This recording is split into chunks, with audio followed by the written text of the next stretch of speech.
A massive leak, more than 11 million records, is shedding light on how dark money flows through the global financial system. Boîte noire des paradis fiscaux, caverne d'Alibaba de l'évasion fiscale. These types of offshore entities have been used for decades. D'évasion fiscale touchant des hauts responsables politiques. Чорний скандал. Міжнародний консорціум журналістів опублікував масштабне розслідування Coinvolti capi di governo, imprenditori, politici, personaggi. For involvement with terrorist organizations or authoritarian regimes like North Korea and Syria. Quando você ouve a palavra offshore, o que vem à sua mente? Ilhas paradisíacas, praias de cheirar o fôlego e fortunas escondidas, certo? Parece coisa de cinema, mas, acredite, no mundo dos negócios, a realidade é ainda mais intrigante e, em alguns casos, até mais obscura. Um mundo onde grandes fortunas podem ser escondidas em ilhas tropicais, longe dos olhares curiosos e das autoridades. Mas, afinal, o que realmente são as offshores? Como elas funcionam nos bastidores dos maiores bilionários do planeta? E por que esses bilionários, grandes corporações e até políticos influentes recorrem a essas ferramentas financeiras? E onde exatamente começa a linha entre o uso legítimo e o controverso? No Curioso Mercado Explica de hoje, vamos explorar esse universo fascinante e entender como as offshores podem ser uma estratégia essencial para grandes negócios. E também descobrir como, em mãos erradas, elas podem se tornar peças centrais em escândalos de evasão fiscal e lavagem de dinheiro, como o famoso Panama Papers. Mas antes, por favor, não se esqueça. Já deixa teu like no vídeo, se inscreve no canal e ativa as notificações. Toda semana, as curiosidades mais interessantes do mundo dos negócios você encontra aqui no Curioso Mercado.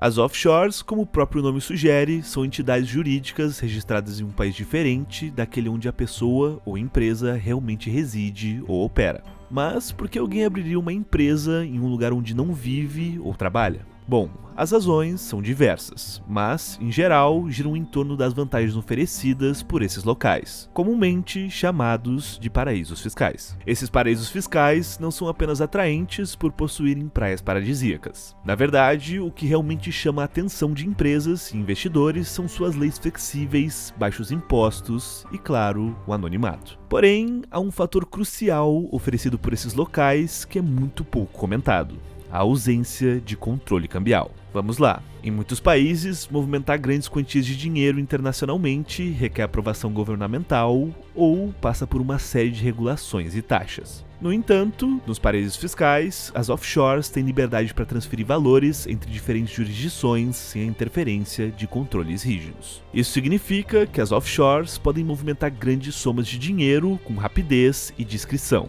o que as torna uma ferramenta ainda mais atraente para empresas que operam em múltiplos países. Lugares como as Ilhas Virgens Britânicas, Panamá, Bahamas e até mesmo o estado de Delaware, nos Estados Unidos, se tornaram pontos de referência para a criação de offshores. A legislação nesses lugares é projetada para atrair esse capital estrangeiro, proporcionando um ambiente de negócios onde a privacidade e a proteção patrimonial são as principais iscas para grandes players. Porém, embora pareça contraditório, é importante esclarecer que abrir uma offshore não é ilegal. Na verdade, essa é uma prática legítima e amplamente utilizada no mundo inteiro.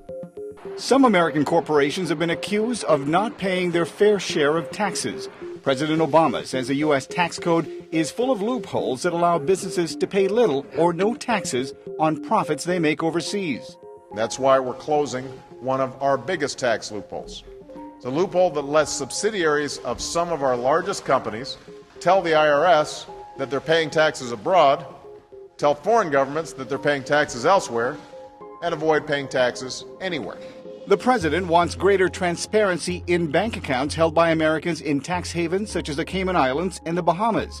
And he wants to eliminate tax breaks for U.S. companies that defer taxes by investing profits into their foreign subsidiaries. Empresas multinacionais e indivíduos de alto patrimônio frequentemente usam offshores como parte de seu planejamento financeiro. Grandes corporações, como a Google e a Apple, por exemplo, utilizam esse modelo para centralizar suas operações globais em países ou estados com tributação mais favorável. No caso da Google, a empresa usou por muitos anos uma estratégia que ficou conhecida como Double Irish with a Dutch Sandwich. O processo funcionava assim. A Google transferia seus lucros da Europa e de outras partes do mundo para uma subsidiária na Irlanda, a Double Irish. Essa subsidiária, por sua vez, transferiu dinheiro para uma empresa de fachada na Holanda, o Dutch Sandwich. E finalmente, os lucros eram enviados para uma offshore nas Ilhas Bermudas, onde a alíquota de imposto de renda era zero. Dessa forma, a Google pagava muito pouco ou quase nenhum imposto sobre seus lucros gerados fora dos Estados Unidos, evitando o imposto corporativo norte-americano, que é muito alto. No entanto, apesar de seus usos legítimos, as offshores também possuem um lado sombrio. O problema começa quando essas estruturas são utilizadas para fins ilícitos, como evasão fiscal, lavagem de dinheiro ou suborno. O anonimato garantido por essas jurisdições permite que grandes fortunas sejam ocultadas e movimentadas com relativa facilidade, sem a devida fiscalização das autoridades. E é justamente por isso que as offshores estão frequentemente envolvidas em grandes escândalos financeiros. Mas, antes de entrarmos nesse terreno mais obscuro, vamos primeiro entender como essas estruturas são criadas.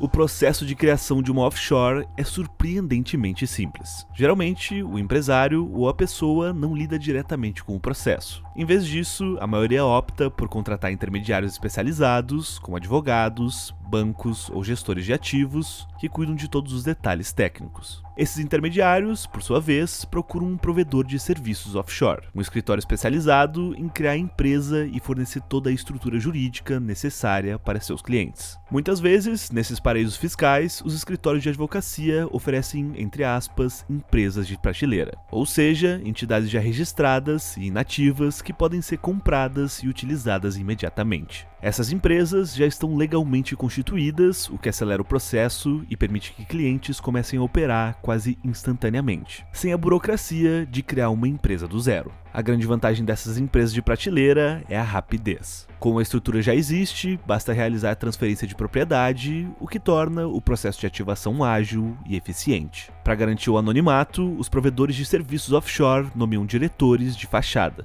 indivíduos ou empresas terceirizadas que aparecem nos documentos oficiais como os responsáveis legais pela empresa. Esses diretores não têm controle real sobre a empresa, funcionando apenas como um ator para proteger o verdadeiro proprietário. Uma vez criada a empresa, ela pode abrir contas bancárias, adquirir propriedades e realizar transações financeiras, tudo enquanto o verdadeiro dono permanece protegido pelo anonimato. A complexidade dessas estruturas é outro fator que proporciona uma camada adicional de proteção.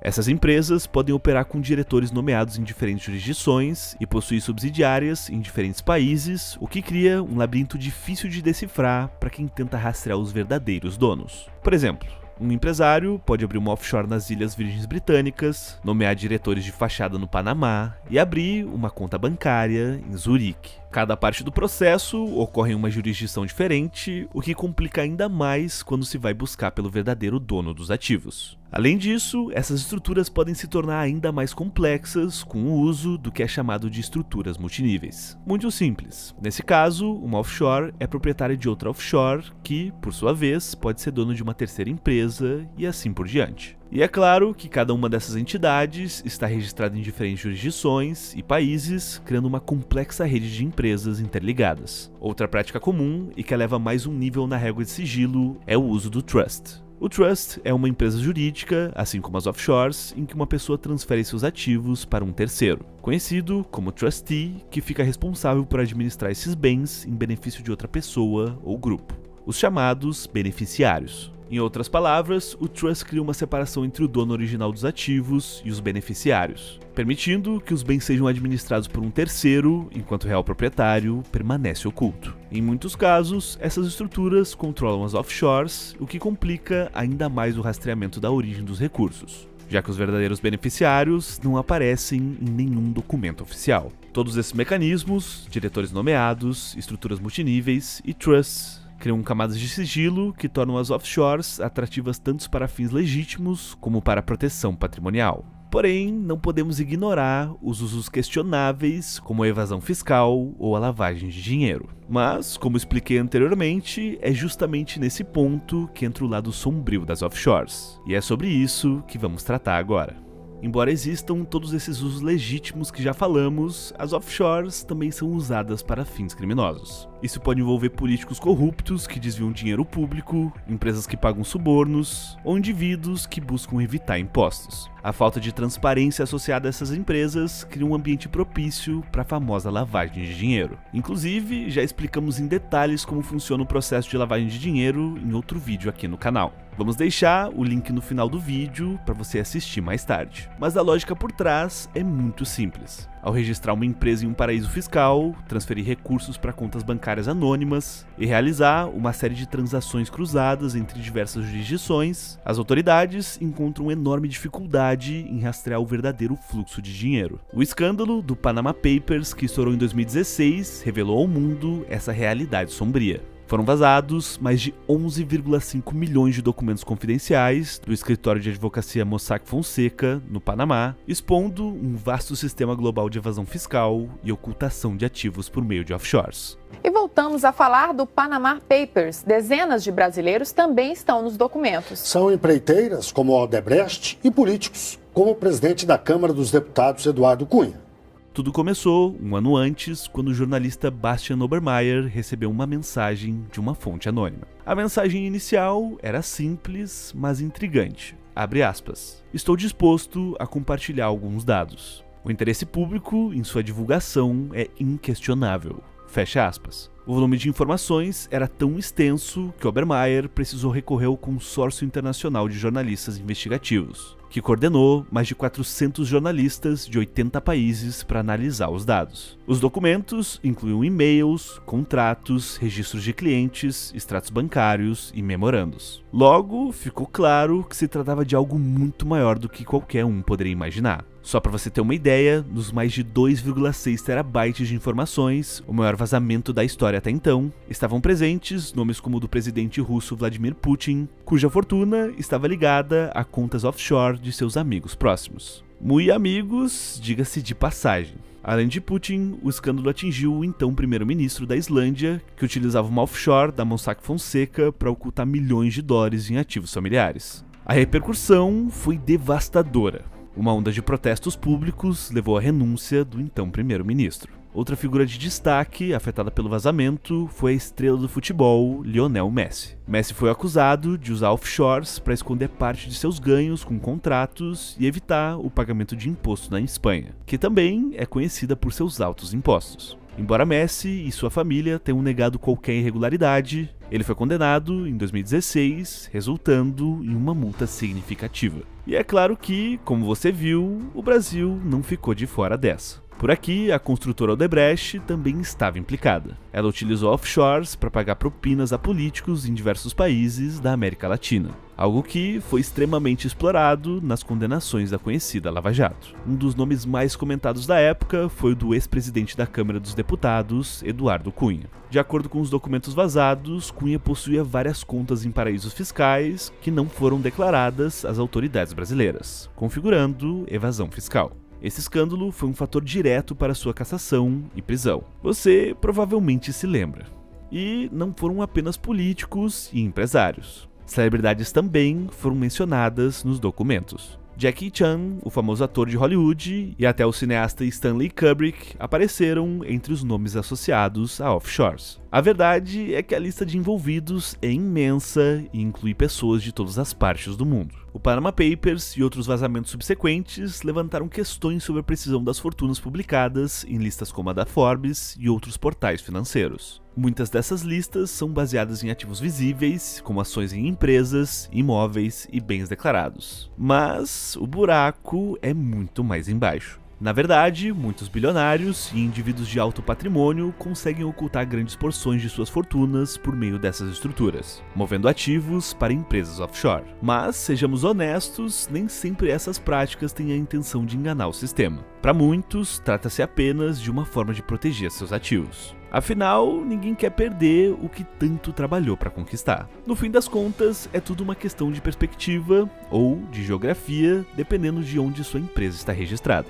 E como prometido, o Curioso Explica sobre lavagem de dinheiro está aqui na tela. E se você quer ver outro vídeo interessante, assista o nosso documentário sobre a maior pirâmide financeira da história. Também deixe aqui nos comentários quem você acha que mais tem dinheiro em offshores aqui no Brasil.